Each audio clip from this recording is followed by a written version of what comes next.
Je viens de passer à peu près 1 heure et demie à parler avec Alexandre Drolet, journaliste de Radio-Canada à Québec. Le sujet de discussion, c'était la confiance dans les médias, particulièrement les médias d'information. C'est quelque chose que je voulais faire parce que c'est un sujet qui me préoccupe et en tant que personne active sur les médias sociaux, je me demande aussi des fois si je participe au problème. Vous allez remarquer dans la discussion que je parle très peu. Mon but, c'était surtout de laisser Alexandre parler de ses propres expériences et de son point de vue en tant que personne à l'intérieur des médias d'information.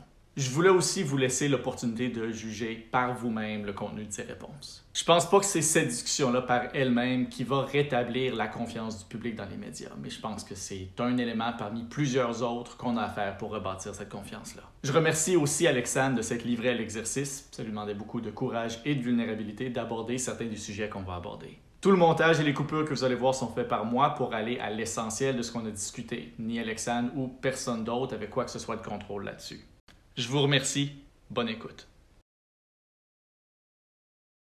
Ça part. Ça part. Alors, veux-tu commencer par te présenter? OK. Moi, c'est Alexandre. Bonjour Alexandre, comment je ça va? regarde toi, là. Tu regardes-moi, oui. OK. Je suis reporter numérique, journaliste de formation, journaliste à la base, mais reporter numérique parce que pour Radio-Canada depuis bientôt 4 ans. Ben moi, je suis pas journaliste, évidemment. À peu près la moitié des gens au Québec disent plus faire entièrement confiance ou plus faire confiance du tout aux informations qui viennent des médias, ce que j'appelle les médias institutionnels, les médias traditionnels, les médias d'information. On a essayé on essaye de comprendre la baisse de confiance qui est assez généralisée, qui est partout dans le monde aussi. C'est pas propre au Québec.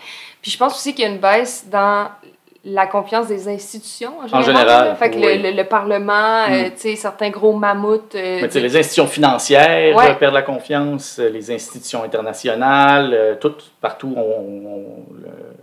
Mais moi, je m'attarde vraiment à à celle des médias parce que c'est elle qui me fascine le plus puis qui me concerne le plus. Mais quand même une perte de confiance globale dans les institutions, dans le monde. On commence dans la viande. Qui choisit les sujets que tu vas couvrir? Très, très majoritairement, c'est des sujets qui s'imposent. Là. C'est des sujets, parce qu'on sait qu'il y a un point de presse à 10 heures à telle place. C'est pas nous qui les avons inventés, mais il y a aussi des nouvelles de la salle qui sont creusées depuis des mois. Puis là, ces sujets-là vont s'imposer. Comment moi, les sujets arrivent à moi? Souvent, j'ai des idées. Je vais vouloir les faire.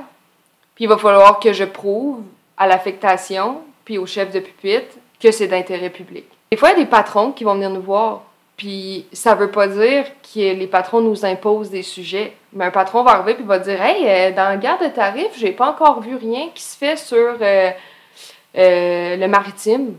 Crime, puis nous, on a un port à Québec, puis ça serait pertinent. » Puis après ça, nous, en équipe, on va choisir si on trouve ça pertinent ou pas. Tu sais, c'est la vie des experts aussi, hein. C'est pas juste à l'interne qu'on va se dire hey, c'est d'intérêt public. Des fois, on va se dire hey, on le fait-tu le topo sur à quel point le secteur maritime est affecté par les tarifs?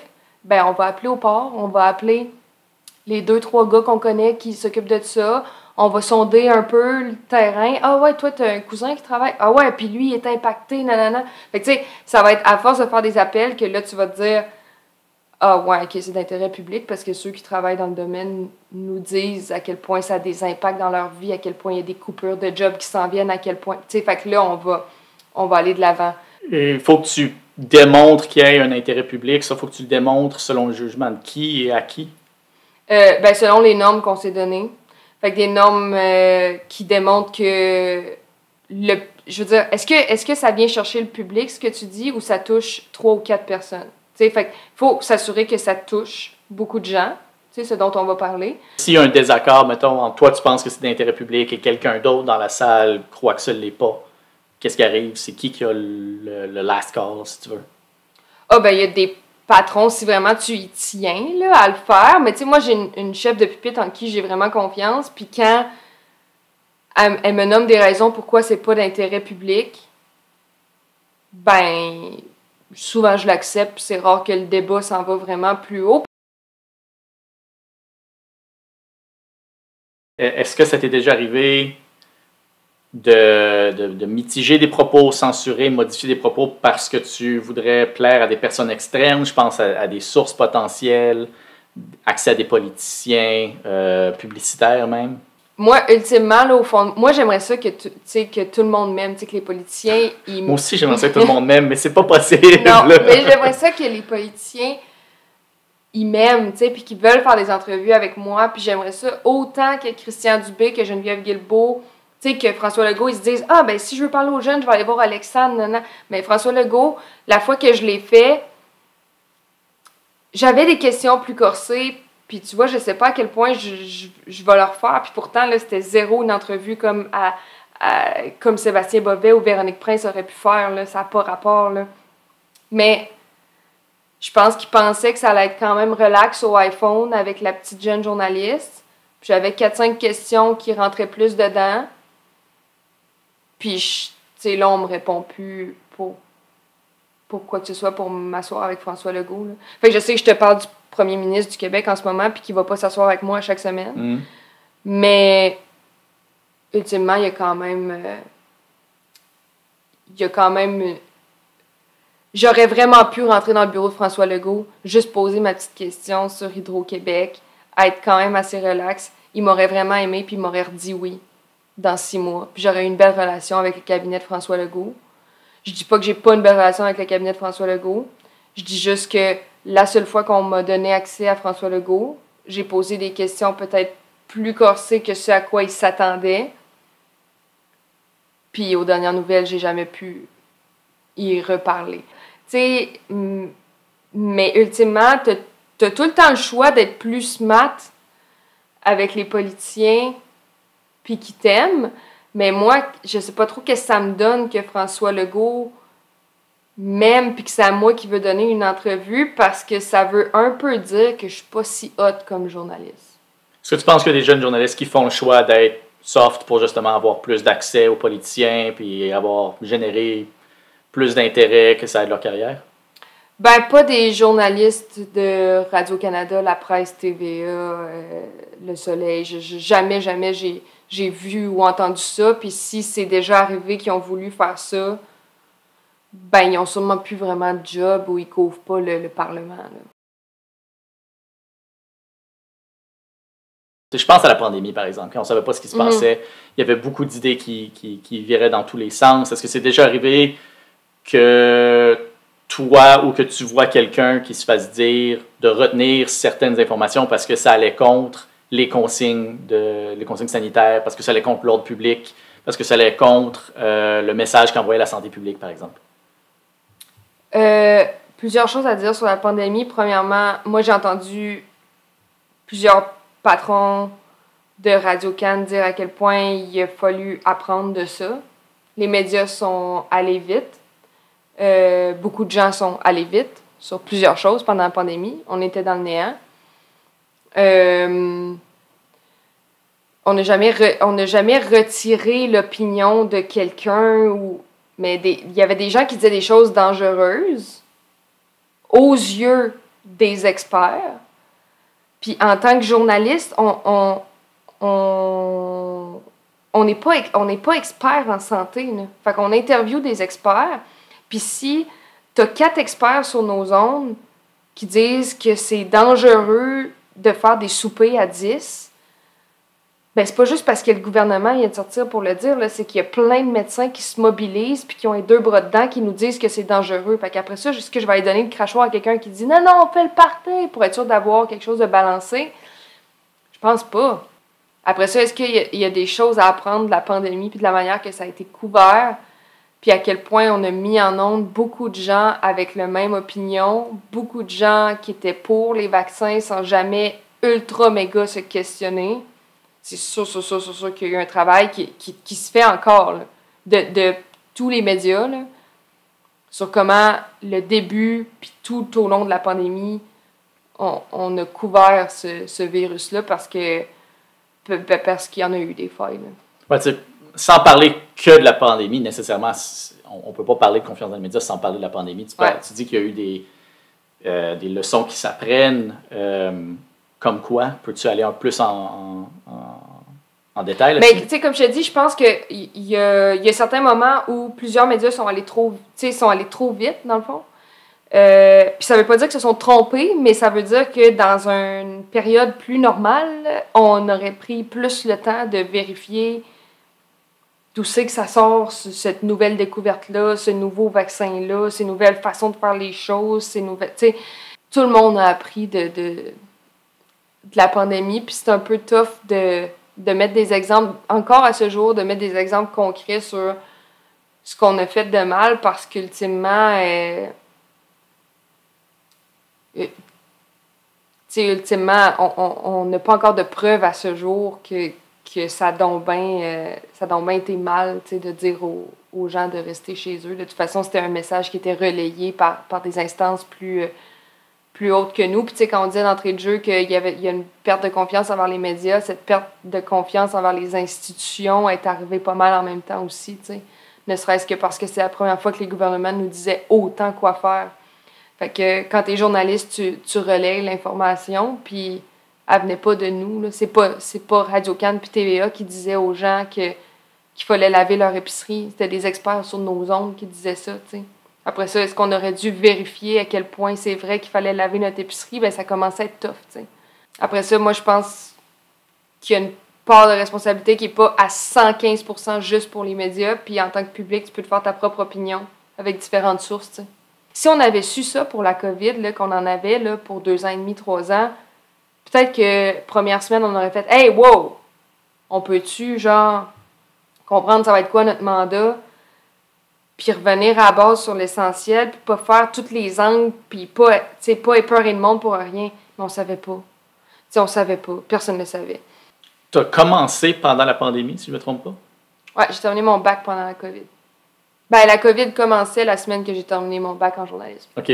Alors, c'est vraiment, vraiment dedans. Comment est-ce que les salles de nouvelles, dans ton expérience, ont changé depuis, disons, la fin de la pandémie? Il n'y a pas 1000 affaires. Tu sais, la pandémie n'est pas venue changer la manière de faire du journalisme au Québec ou dans le monde, là. Même si non officielle, as-tu déjà senti qu'il y avait une ligne éditoriale et qu'il serait mieux pour toi la suivre? Tu sais, je pense que je peux te la dire, là. C'est quoi notre ligne éditoriale? Mais informer, éclairer, divertir. OK. Puis ça, c'est une ligne qu'on se donne, comme ça. Là. J'ai l'impression que quand les gens pensent à une ligne éditoriale, c'est plus quelque chose dans le sens Donald Trump est mauvais. Mm-hmm. On n'aime pas les conservateurs. Est-ce que tu sens qu'il y a quelque chose comme ça qui pourrait exister dans ton métier? Imagine, là, Farnèse, c'est sûr que c'est tough d'aller couvrir Pierre Poilievre qui dit que la première chose qu'il va faire, c'est de couper dans CBC, puis qu'on n'a pas nécessairement besoin là, d'autant de journalisme, surtout pas dans le Canada anglais. Puis, est-ce que tu penses que je suis pour le journalisme un peu partout au pays? Je veux dire, ben, sûrement, peut-être, mais jamais ça va paraître dans mon reportage, puis jamais ça va paraître. Puis tu peux regarder tous les reportages où il fallait laisser la place autant aux libéraux qu'aux conservateurs, puis c'est tout le temps équilibré. Mais en toi puis moi, ce serait tellement mentir de dire que nous, au fin fond de moi, ça me fait rien, ces lignes-là. Je veux dire, on a toute notre propre opinion, mais ce que j'essaie que le monde sache, c'est que quand on rentre à la job de 9 à 5, cette opinion-là, elle se transpose pas dans un reportage. Pour vrai. Il y a des gens qui pensent que Justin Trudeau, il est dans nos réunions d'affectation le matin, là. Puis il décide de nos sujets, là. C'est comme... Ben, je pense que ce que les gens veulent dire, c'est qu'il y a quelqu'un qui représente le gouvernement, qui est là dans vos réunions, ou qui est en arrière d'un des patrons, qui lui est là dans la réunion, qui donne des consignes, mettons. Je pense que c'est plus ça que les gens ont en tête quand ils pensent à ça. Tous les partis sont tout le temps représentés de manière vraiment équitable dans tous les reportages qu'on fait. Fait qu'à la seconde où c'est pas équitable ce qui est fait, tu as tout le temps le droit de porter plainte. Qu'est-ce qui arrive avec une plainte? Ben, c'est l'ombudsman. Il y en a à toutes les semaines, des plaintes, puis c'est public, puis on a même le courriel de la personne et sa plainte. comment l'Ombudsman l'a interprété, puis la décision de l'Ombudsman. Vous pouvez aller sur notre site puis voir qui a été blâmé dans les dernières semaines. Là. C'est des animateurs connus. Là. Est-ce que ça arrive souvent? Non. OK. Mais ça arrive. Quand quelqu'un se fait blâmer, qu'est-ce qui arrive à cette personne-là après? Ben, c'est sûr que c'est un avertissement. Ça dépend de la hauteur du blâme. Là. C'est des avertissements parce que tout le monde est humain, puis il y a des médecins qui font des erreurs, puis il y a des avocats qui font des erreurs, puis il y a des journalistes qui font des erreurs, puis quand ils font une erreur, ils ne méritent pas nécessairement d'absolument tout perdre du jour au lendemain. Puis je pense déjà qu'un blâme de la part de l'Ombudsman, avec un bel article de l'Ombudsman public, puis un article du Journal de Québec, puis des radios qui reprennent ce blâme-là aussi pour le remettre au public, c'est déjà quand même une bonne punition habituellement. Mais c'est sûr que ça vient d'un certain blâme, sûrement de la direction. Là. Sûrement que tu vas dans le bureau. Ouais, ben, si tu fais appeler au directeur, comme à l'école, dans le fond. C'est ça.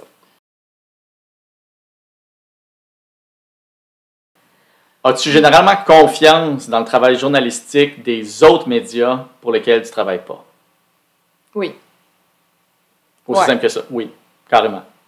Assurément. Parce que je sais qu'ils ont des normes, eux autres aussi.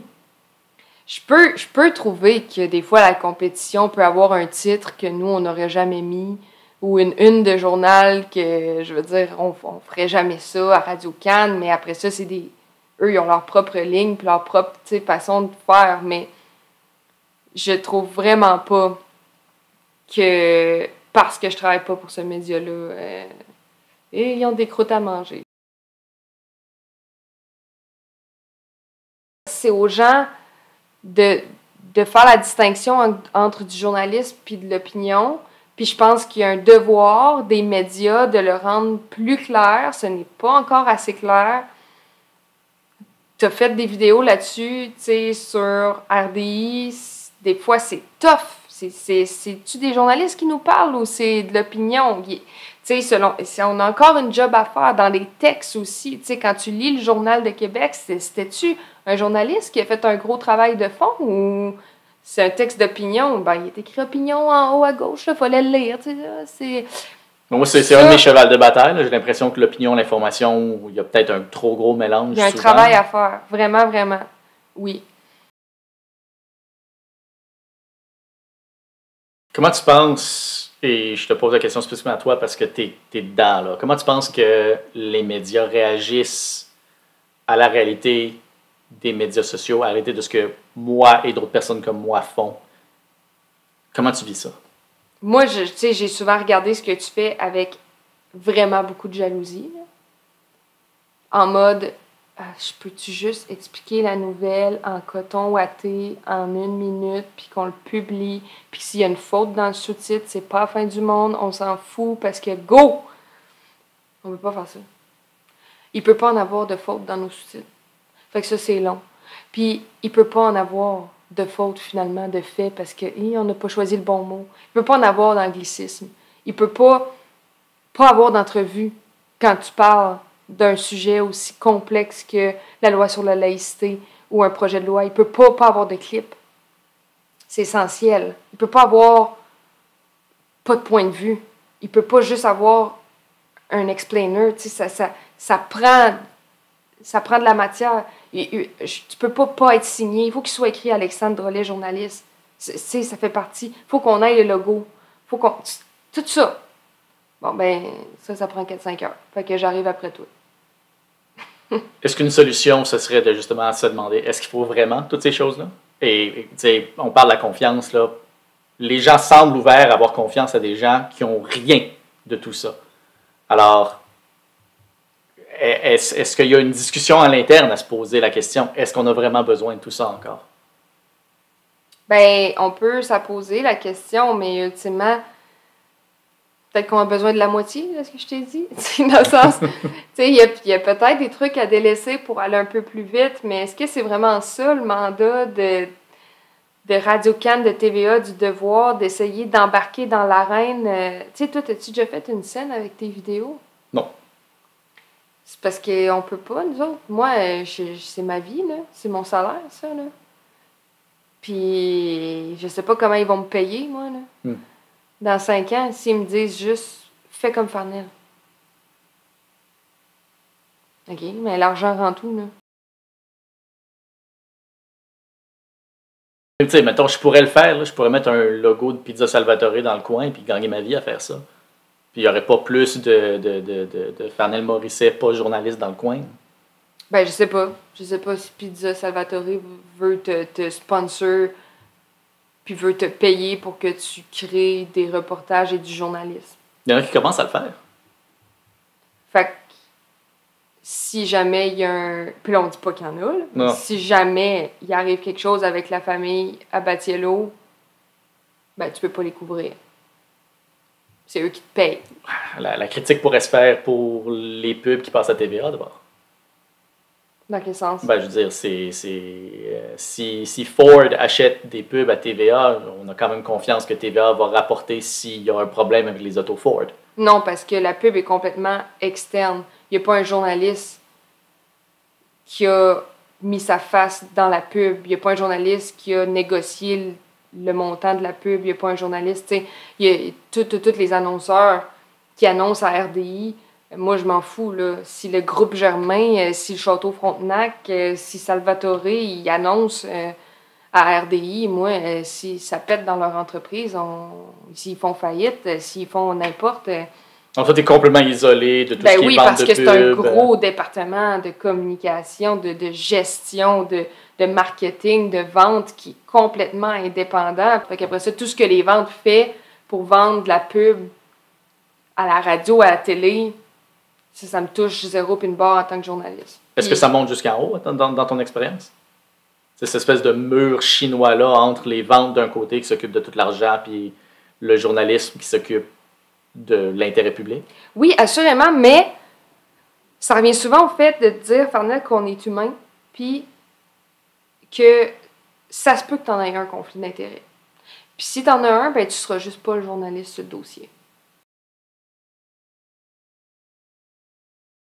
Il y a plusieurs gens aussi qui nous délaissent, pas juste à cause de la baisse de confiance, mais à cause que les nouvelles sont anxiogènes, puis à cause que ça fait peur, puis à cause qu'ils sont tannés d'être tristes. Fait que quand t'es tanné d'être triste, là, ces temps-ci, là, t'ouvres pas nécessairement la presse puis Radio-Can. Parce que comme le premier conseil, je pense qu'il y a plein de gens qui disent si tu te sens comme que tout va mal dans le monde, arrête d'écouter les nouvelles. Ben oui, mais c'est comme le premier conseil de santé mentale qu'on donne aux gens. Là. Ferme la télé, arrête d'écouter les nouvelles.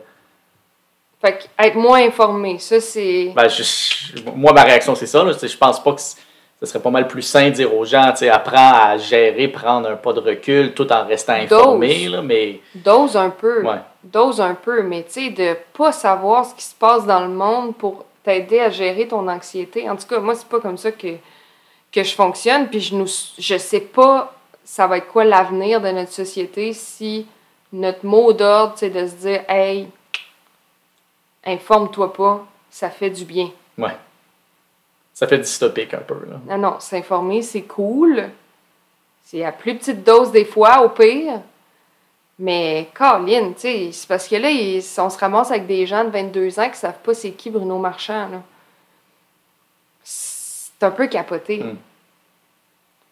Fait que c'est correct, là, de pas avoir les yeux rivés de même sur ce qui se passe à Gaza en permanence parce qu'on dormirait toutes pas le soir, puis on capoterait, puis c'est d'une tristesse infinie, puis c'est paniquant.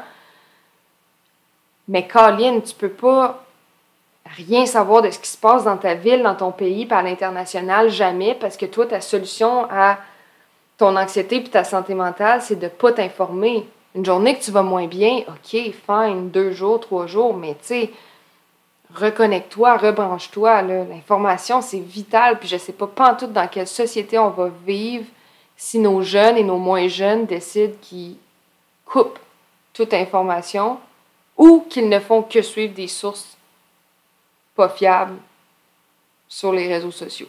Ça fait quand même peur.